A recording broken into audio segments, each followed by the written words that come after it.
Hello my dear friend, I M A celebrity বন্ধু রফিক। আমি আপনাদের দেখাচ্ছি ইফতারের আইটেমগুলো।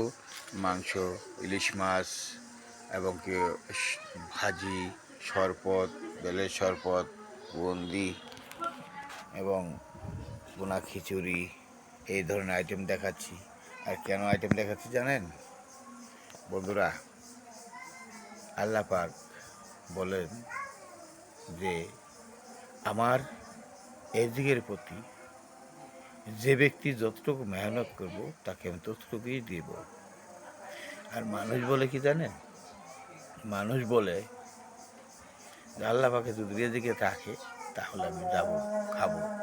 আল্লাহ পাক তোমাকে রেজিকে রাখবো, কিন্তু তো ওদের প্রতি তোমার মেহনত করতে হবে।